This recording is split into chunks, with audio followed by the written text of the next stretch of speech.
सभी साथियों को गुड मॉर्निंग, नमस्कार, जय हिंद, वंदे मातरम। साथियों, कल के वीडियो में हमने कल के क्लास में इंग्लिश शिक्षण शास्त्र, अंग्रेजी शिक्षण शास्त्र का जो फर्स्ट चैप्टर है, फर्स्ट यूनिट है, जिसमें हमने कल के वीडियो में पढ़ा है लैंग्वेज में लर्निंग और एक्विजिशन के बारे में हमने अध्ययन किया है साथियों। ठीक है, आज का जो सेशन रहेगा, आज की जो क्लास रहेगी, यहां पर आपको शो हो रहा है, देखिए, प्रिंसिपल्स ऑफ लैंग्वेज टीचिंग, अर्थात भाषा शिक्षण का सिद्धांत। तो ये वाला जो टॉपिक है उस पर आज का जो वीडियो के सेशन है उस पर चर्चा करेंगे। तो सभी साथी जुड़ जाएं ताकि आज का जो सेशन है हम शुरू कर सकें। कल की जो क्लासेस है हमने ले लिया है, ये हमारा सेकेंड क्लास है। जो भी साथी फर्स्ट वीडियो नहीं देखे हैं, एक्विजिशन और लर्निंग का जो वीडियो नहीं देखे हैं, वे साथी प्लेलिस्ट में जा करके देख सकेंगे। चलिए बिल्कुल देर न करते हुए हम अब सीधे वीडियो पर आते हैं साथियों। देखिए, आज का जो चैप्टर है यूनिट 2, या हम इसे टॉपिक 2 भी कह सकते हैं। ठीक है, प्रिंसिपल ऑफ लैंग्वेज टीचिंग, अर्थात इसे हिंदी में क्या बोलेंगे, भाषा शिक्षण का सिद्धांत। ठीक है, अर्थात भाषा सिखाने के लिए। ठीक है साथियों, तो भाषा सिखाने के लिए क्या क्या शिक्षण के सिद्धांत होते हैं, या कौन कौन से तरीका अपनाना चाहिए बच्चे को भाषा सिखाने के लिए। ठीक है, उन्हीं सिद्धांतों के बारे में आज हम इस वीडियो में चर्चा करने वाले हैं। देखिए, These principles are as follow। ठीक है, ये जो सिद्धांत है नीचे दिया गया है। ठीक है, अब क्या क्या है, तो फर्स्ट है, देखिए, अलग अलग हमने पॉइंट्स में रखने का प्रयास किया है। हम इस सिद्धांत के अंतर्गत 10 बिंदु देखेंगे। मोस्ट इंपॉर्टेंट 10 बिंदु का हम जिक्र इस सिद्धांत में कर रहे हैं। इसमें से सबसे पहले आता है साथियों मोटिवेशन। मोटिवेशन जिसे हम प्रोत्साहन कहते हैं, आप सभी जानते हैं। Motivation plays an important role in learning a language. देखिए, प्रोत्साहन बहुत ही महत्वपूर्ण रोल अदा करता है भाषा सीखने के लिए। ठीक है, a teacher must motivate the students to learn English by page, grade, audio visual aids, pictures, chart. देखिए, एक शिक्षक बच्चों को कैसे भाषा सीखने के लिए मोटिवेट कर सकता है, तो अलग अलग हमने देखा है। देखिए, ऑडियो विजुअल एड्स, ठीक है, दृश्य श्रव्य सामग्री यदि बालकों के सामने लाएंगे तो बालक क्या है, मोटिवेट होंगे, प्रोत्साहित होंगे और भाषा को जल्दी सीखेंगे। उसके सामने कोई शब्द रचना से संबंधित चित्र रखेंगे, इंग्लिश जैसे सिखा रहे हैं दोस्तों बच्चों को। ठीक है, तो इंग्लिश में कुछ भी, जैसे EAT या फिर कहना चाहिए APPLE एप्पल, अर्थात ठोस से बालक पहले सीखते हैं। ठीक है, उसको चित्र के माध्यम से हम सिखाने का प्रयास करेंगे।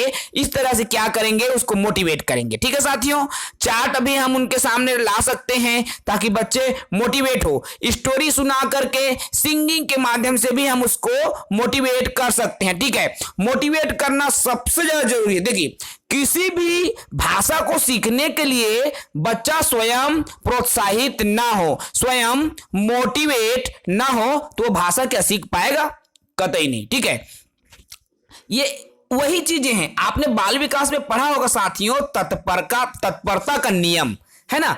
सीखने के जो नियम है उसमें तत्परता का नियम आपने पढ़ा होगा। जब तक एक बालक सीखने के लिए तत्पर नहीं हो सकता, तब तक उसे हम सिखा नहीं सकते। और तत्पर कब होगा, जब उसे प्रोत्साहित किया जाएगा, मोटिवेट किया जाएगा। ठीक है, तो motivation is most important role in language teaching process. ठीक है, तो लैंग्वेज टीचिंग प्रोसेस में मोटिवेशन बहुत ही मेन जो रोल है अदा करता है। ठीक है साथियों, उसके बाद में सेकेंड जो आता है इमिटेशन। देखिए, इमिटेशन का अर्थ क्या है, नकल करना। ठीक है, the child learns his mother tongues by imitation. बच्चे क्या करते हैं, अपनी जो मातृभाषा है उसको नकल करके सीखता है। ठीक है, नकल करना भी एक प्रकार के सीखना है साथियों, याद रखेंगे। नकल करना भी एक प्रकार का क्या है, सीखना है। एक बालक अपने माता पिता को देख करके नकल करके सीखता है। बालक छोटा सा शिशु के रूप में रहता है, अपने माता पिता बड़ों को देखता है, किस तरीके से वो बातचीत कर रहा है, कैसे अपने हाव भाव को प्रेजेंट कर रहा है, वो तमाम चीजों को ऑब्जर्व करता है एक बालक, और ऑब्जर्व करके उसी को क्या है, इमिटेट करता है, नकल करता है, और बालक क्या करता है, कोई भी भाषा को सीखता है। ठीक है साथियों, ये पॉइंट आपको समझ में आ गया होगा। उसके बाद में अगला पॉइंट देखिए, पॉइंट नंबर 3 है। ठीक है, इंटरेस्ट। तो इंटरेस्ट का तात्पर्य क्या है, रुचि। ठीक है, इंटरेस्ट अर्थात रुचि। तो language learning should be made as much interesting as possible by using various method. ठीक है, देखिए भाषा शिक्षण को हमें रुचिकर बनाना है, इंटरेस्टिंग बनाना है।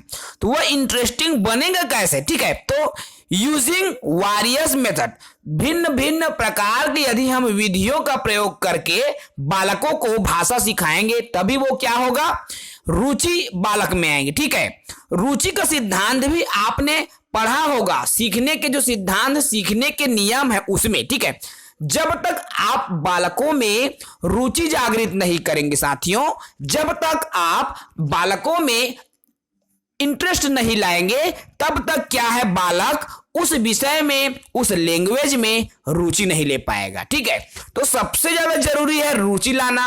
और रुचि आएगा कैसे? तो रुचि के लिए आपको भिन्न भिन्न प्रकार के वेरियस मेथड्स का आपको उपयोग करना पड़ेगा। ठीक है, भिन्न भिन्न प्रकार के मेथड्स का, विधियों का प्रयोग करना पड़ेगा। साथ ही साथ लाइफ लाइक सिचुएशंस, हर अर्थात देखिए लाइफ अर्थात जीवन से जुड़ी परिस्थिति, सिचुएशन अर्थात परिस्थिति। देखिए जीवन से जुड़ी जो उदाहरण है, यदि उसके सामने आप लाएंगे तभी क्या है, बालक सीखेगा। मान लीजिए हम बालकों को हिंदी सिखा रहे हैं, अब हिंदी में कुछ ऐसी ऐसी बातें जो कि हमारे जीवन से जुड़ी है, उनको लाएंगे। कम इन, अंदर आओ, ये सब चीजें हम, मैं आई कम इन, ये चीजें जीवन से जुड़ी होती है, छोटी छोटी चीजें हैं, है ना। उनके बारे में जब आप बच्चों को सिखाएंगे तो क्या है, बालक जल्दी सीखता है। ठीक है, तो क्या करना है, एक तो भिन्न भिन्न मेथड का उपयोग करना है, और दूसरा उनके जीवन से जुड़ी वस्तुओं को लेकर या उनके जीवन से जुड़ी एग्जाम्पल्स को लेकर बालकों को भाषा सिखाना है। ठीक है, यूजिंग ऑडियो वीडियो एड्स, साथ ही साथ दृश्य श्रव्य सामग्री का भी आप उपयोग कर सकते हैं। जैसे एक भाषा को यदि एक बालक को यदि अंग्रेजी भाषा सिखाना है साथियों, तो उसके सामने कार्टून जैसे बालक देख रहे हैं, ठीक है, कोई भी बच्चा कार्टून देख रहा है तो आप उसके सामने कोशिश करें इंग्लिश का कार्टून दिखाएं। ये कोशिश करें साथियों। यदि कोई बालक मूवी देख रहा है, ठीक है, बालक की ही नहीं, एक बड़ा व्यक्ति भी यदि इंग्लिश सीखना चाहता है तो वह ज्यादा से ज्यादा यदि इंग्लिश पढ़ेगा, जैसे इंग्लिश में वो अखबार पढ़ रहा है, इंग्लिश में मूवी देखे, हर चीज वो इंग्लिश में करने की कोशिश करे, वो धीरे धीरे क्या है, उस चीज को सीख जाता है। तो यही क्या है, सिचुएशन, उनके जीवन से जुड़ी परिस्थिति आएगा।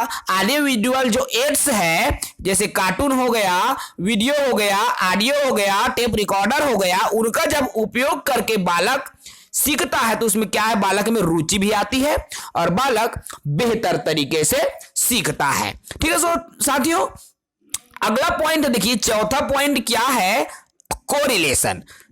कोरिलेशन से तात्पर्य है सहसंबंध।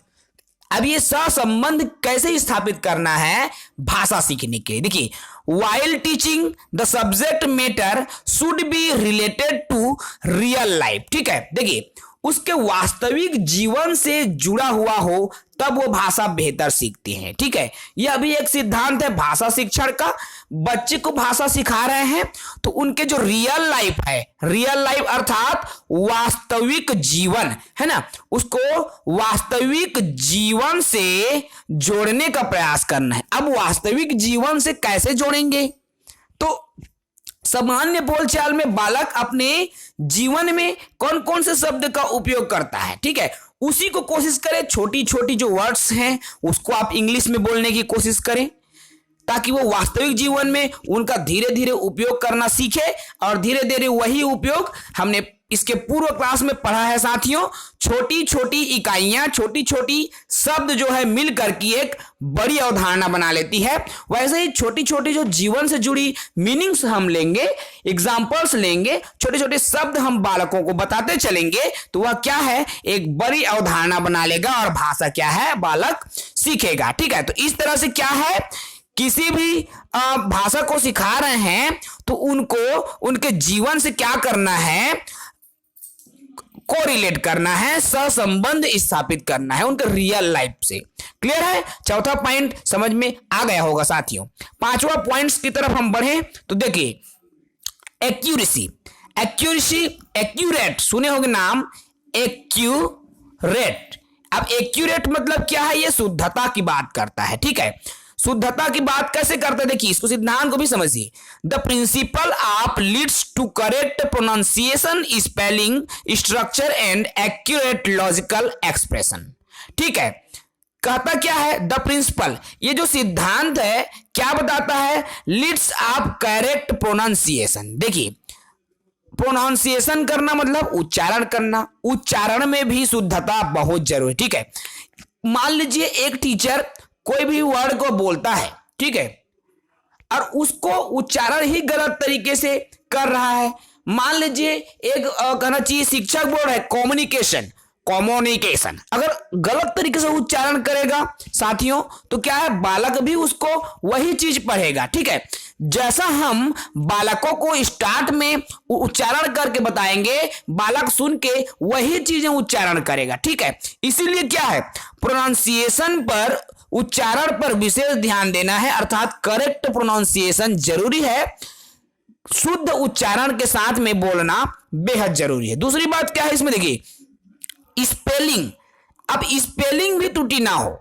अगर एक शिक्षक भाषा सिखा रहा है, इंग्लिश मान लो वो सिखा रहा है, बार बार गलत गलत स्पेलिंग लिख रहा है, तो बालक क्या है, उसी गलत स्पेलिंग को सही मान लेगा और उसी गलत स्पेलिंग को सही मान करके वो आगे जब बढ़ते जाएगा तो गलत को ही सही मान करके बढ़ते जाएगा। इसलिए स्पेलिंग भी जो है बिल्कुल शुद्ध हो, एक्यूरेट हो, स्पेलिंग में भी कोई एरर नहीं होना चाहिए।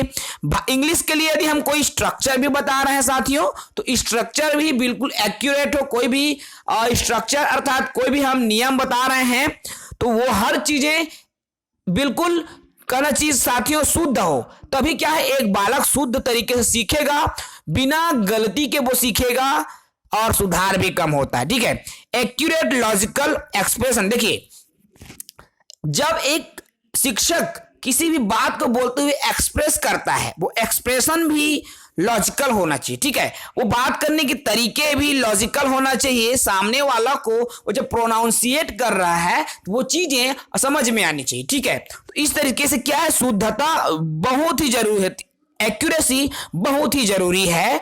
क्या करने के लिए, तो भाषा शिक्षण के सिद्धांत में, ठीक है, accuracy is very important. Okay, आगे बढ़े। देखिए यहां पे एक इसी में एक एग्जांपल से भी हमने ये किया हुआ है। देखिए word having similar sounds with their different order.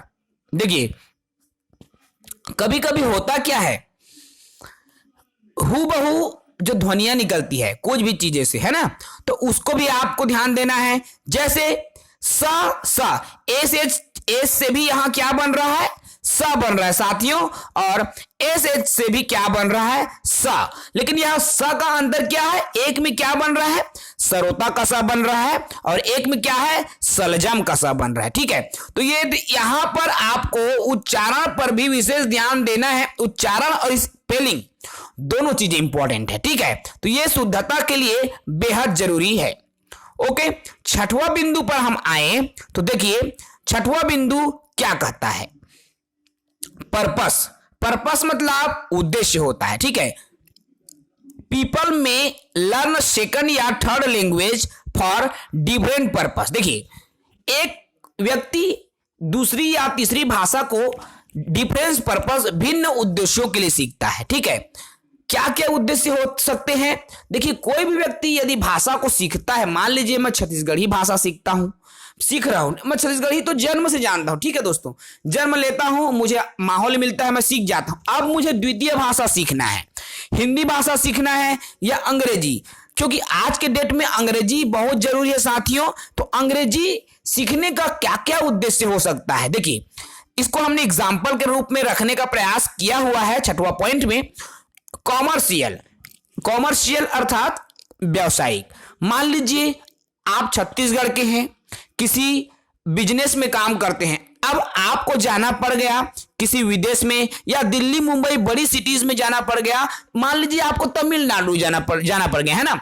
अब वहां के लोग तो हिंदी नहीं जानते, अब कैसे करेंगे आप? लेकिन आपको इंग्लिश आता है साथियों। ठीक है, आपको इंग्लिश आता है और अपने बिजनेस का, अपने व्यापार को और बड़े लेवल में अन्य राज्यों में जब फैलाना है, वहां जाकर आपको उनसे बात करना होता है। देखिए, किसी भी बिजनेस को बढ़ाने के लिए आपके पास कम्युनिकेशन स्किल ही बेस्ट होनी चाहिए। ठीक है, आप किस तरीके से अपनी बातों से सामने वाले को अट्रैक्ट कर पाएंगे, बिजनेस यही चीजें मांगता है। ठीक है, सामने वाले को यदि आप अपनी ओर अट्रैक्ट कर पाएंगे तो आप एक बेस्ट बिजनेसमैन बन जाएंगे। ठीक है, तो क्या है, अपने जब बिजनेस को दूसरे राज्य में फैलाना है तो उसके लिए कम्युनिकेशन जरूरी है ना। तो इसलिए क्या है, इंग्लिश का जो उद्देश्य है, पर्पस है, एक तो कॉमर्शियल आ जाएगा, दूसरे है सोशल अर्थात सामाजिक प्रचार के लिए भी आपको इसके सीखना आवश्यक है।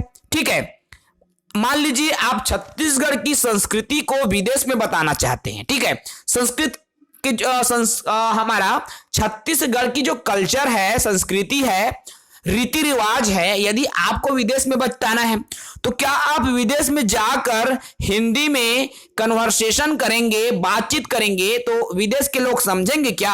आप लंदन चले गए, अमेरिका, तो क्या आप वहां छत्तीसगढ़ी में बात करेंगे, हिंदी में बात करेंगे तो वहां के लोग समझ पाएंगे? कतई नहीं। आप अपने छत्तीसगढ़ की पहचान बता रहे हैं, छत्तीसगढ़ की विरासत बता रहे हैं, छत्तीसगढ़ की संस्कृति बता रहे हैं, तो आप इंग्लिश में बताएंगे। तो क्या है, यह सोशल सामाजिक जो है सामाजिक उद्देश्यों की पूर्ति के लिए भी आवश्यक है। ठीक है, अगली है, देखिए, साइंटिफिक, वैज्ञानिक चीजों को जानने के लिए आजकल आप सभी समझ रहे हैं, जान रहे हैं साथियों, बहुत से। देखिए, एक तो इलेक्ट्रिक चीजों में जो चीजें आ रही है वो भी इंग्लिश में लिखा हुआ आता है, साथ ही साथ वैज्ञानिक चीजें भी इंग्लिश में ज्यादातर लिखा हुआ है। बल्ब है, बहुत सारी आप चीजें देख लो, इलेक्ट्रॉनिक चीजें जो साइंटिस्ट के द्वारा क्या क्या उनको आविष्कार किया गया, ठीक है ना, बल्ब, साइकिल, जितनी भी चीजें सभी इंग्लिश में रहता है। तो क्या है, साइंस को जानने के भी इंग्लिश जरूरी है।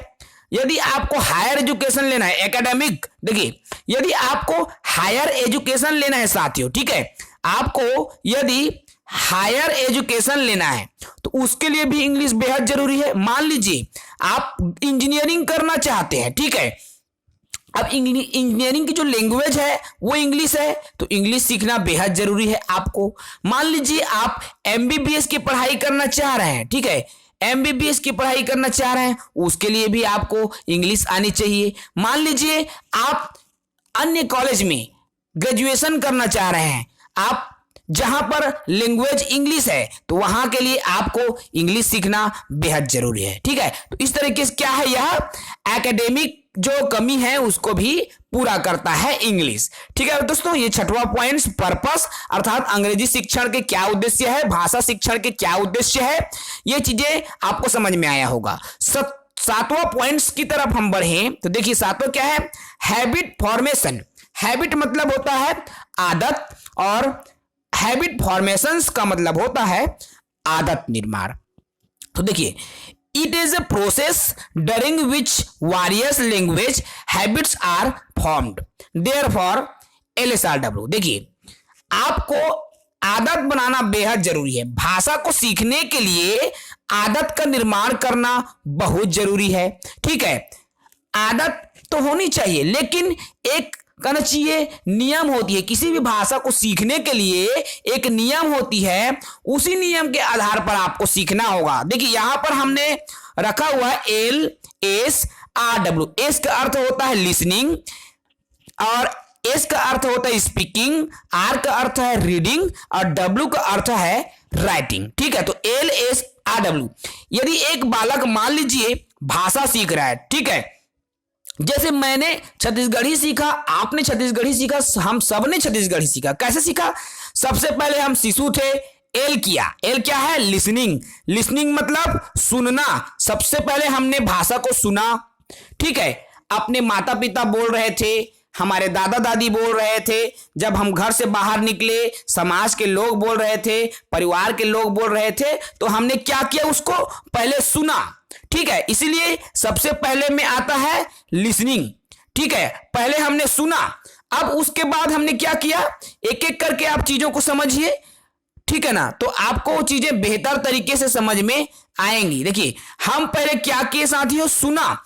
हम छोटे से शिशु थे, हमने भाषा को सुना, उसके बाद क्या किया? स्पीक, हमने बोलना सीखा। सुन के ही लोग बोलते हैं, ठीक है, याद रखना। हम पहले सुने, फिर हमने बोलना सीखा, कैसे बोलते हैं, ठीक है ना। अब उसके बाद स्पीक किया पहले, अब सुनने के बाद में हमने बोलना सीखा। अब बोलने के बाद में क्या किया? रीड। रीड मतलब पढ़ना, ठीक है। जब हमने बोलना सीख लिया तो हम क्या किए? उसको पढ़ना सीखा। और याद रखना साथियों, बोलने में पढ़ना बेहद जरूरी है, ठीक है। जैसे आप बोलना सीख रहे हो तो पढ़ना भी आप सीखोगे, है ना। तो बोलना सीखने के बाद हम क्या किए? पढ़ना सीखे। अब पढ़ना सीखने के बाद में राइट। राइट करना मतलब लिखना सीखे। तो ये क्या है? यही एक प्रोसेस है, यही आपका हैबिट फॉर्मेशन के अंतर्गत, आदत निर्माण के अंतर्गत आता है। ठीक है साथियों, 8वां पॉइंट की तरफ हम बढ़ें तो देखिए 8वां में क्या है? Practice and drill. अब प्रैक्टिस एंड ड्रिल क्या है? Language learning is a habit forming process, for this purpose sufficient practice and drill in needed. देखिए, भाषा सीखने के लिए सबसे ज्यादा यदि आवश्यकता है तो वह क्या है? प्रैक्टिस करने की, ठीक है। जितना ज्यादा आप बोलेंगे, जितना ज्यादा आप प्रैक्टिस करेंगे, उतनी ही जल्दी आप भाषा को सीखेंगे। तो क्या है सबसे बड़ी आवश्यकता? मोर नीड है। देखिए, सबसे बड़ी जो आवश्यकता है, नीड है, वो क्या है? हमारा प्रैक्टिस है। जितनी ज्यादा आप बोलने की कोशिश करेंगे, उतनी जल्दी आप भाषा को सीखेंगे। ठीक है दोस्तों, ये क्या, इसलिए क्या है? Practice and drill. ये भी लैंग्वेज टीचिंग के जो सिद्धांत में आता है। ओके, अब 9वां पॉइंट है, देखिए पॉइंट नंबर 9, नेचुरल प्रोसेस। ठीक है, अब नेचुरल प्रोसेस भी बहुत जरूरी है लैंग्वेज टीचिंग के जो मेथड है उसमें। Language is acquired by the children through a natural process. देखिए, LSRW यही एक नेचुरल प्रोसेस है। कोई भी भाषा को हम सीखें तो जब तक हम LSRW का उपयोग नहीं करेंगे, भाषा को नहीं सीखेंगे। ये एक क्रम है, लिसनिंग, स्पीकिंग, रीडिंग, राइटिंग। इसी क्रम का उपयोग करके हम भाषा को सीखते हैं साथियों। ठीक हो, तो यही क्या है? हमारा एक नेचुरल प्रोसेस है। उसके बाद देखिए 10वां पॉइंट क्या है? Proceed from the concrete to the abstract. ठीक है, ठोस से इमेजिनेशन की ओर। देखिए, ठोस से इमेजिनेशन की ओर से तात्पर्य इसी को, यही चीजें क्या कहलाता है? मूर्त। मूर्त से अमूर्त की ओर। इसको मूर्त से अमूर्त भी बोल सकते हैं, बोलते ही है ना। अमूर्त अर्थात जो चीजें सामने नहीं है उसको इमेजिन करना, है ना। जो चीजें सामने नहीं, मान लीजिए मूर्त क्या है? जैसे ठोस वस्तुएं। अब ठोस वस्तुओं के जो सामने है उसी के बारे में बता सकना। लेकिन अमूर्त या इमेजिनेशन क्या है? जो चीजें सामने ना हो उसके बारे में भी बात कर सकना, बता सकना, वही अमूर्त है, वही हमारा इमेजिनेशन है। जैसे मैंने दिल्ली नहीं देखा, लेकिन मैं बता सकता हूं कि दिल्ली बहुत बड़ा शहर है, वहां पर गाड़ी मोटर इतना भीड़ होता है, मेट्रो ट्रेन चलती है, ये होता है, वो होता है, दिल्ली में लाल किला है, वो तमाम चीजें, है ना। मैंने देखा तो नहीं है, लेकिन मैं क्या कर सकता हूं? इमेज कर सकता हूं। ठीक है, उसको इमेज कर सकता हूं, इमेजिन कर सकता हूं कि दिल्ली में ये चीजें होगी। तो इस तरीके से क्या है? हम उसके बारे में बता सकते हैं। ठीक है, तो इस तरीके से ये 10 जो सिद्धांत है भाषा शिक्षण के हैं साथियों, मोस्ट इंपॉर्टेंट हैं। ये 10 सिद्धांतों को हम इस वीडियो में जाना। इससे आज का ये जो टॉपिक है प्रिंसिपल ऑफ लैंग्वेज टीचिंग, जिसमें हम 10 इंपॉर्टेंट बिंदुओं पर चर्चा किए। आशा है इस वीडियो को देखने के बाद में आपकी भाषा शिक्षण से संबंधित, ठीक है, प्रिंसिपल ऑफ लैंग्वेज टीचिंग से संबंधित कोई भी समस्या या कोई भी डाउट नहीं होगा। ठीक है, हमारे बहुत सारे साथी ये भी बोल रहे थे कि सर एमसीक्यूज क्वेश्चन भी लास्ट में डालिए। देखिए, हम पूरे 9 यूनिट को जैसे ही कवर करेंगे उसके बाद में एमसीक्यूज भी लाएंगे।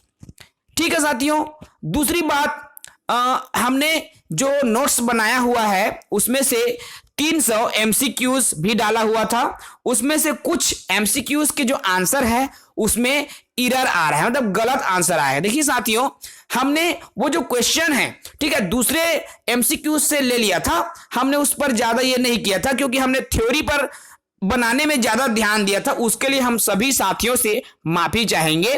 ठीक है, हम वीडियो में जैसे ही बताते चलेंगे तो लास्ट में जब हम एमसीक्यूज कराएंगे उन तमाम क्वेश्चंस में जो गलत आंसर है उनको आप सही कर लेंगे। एक बार हम उसके लिए पुनः क्षमा मांगते हैं। ठीक है साथियों, जो गलती हुआ है, कुछ क्वेश्चंस का आंसर गलत ले लिया गया है तो उसको आप सुधार कर लेंगे।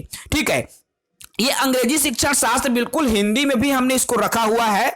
अगर आप ये नोट्स खरीदना चाहते हैं अंग्रेजी शिक्षण शास्त्र की, ये प्राइमरी शिक्षक अर्थात सहायक शिक्षक वाले के लिए भी 100% उपयोगी और शिक्षक वाले के लिए भी 100% यही सिलेबस रखा गया है, कोई चेंजेस नहीं है। तो सिर्फ आप 50 रुपए शुल्क के साथ में इसको प्राप्त कर सकते हैं साथियों। ठीक है, आप लेना चाहते हैं तो बिल्कुल आप ले सकते हैं।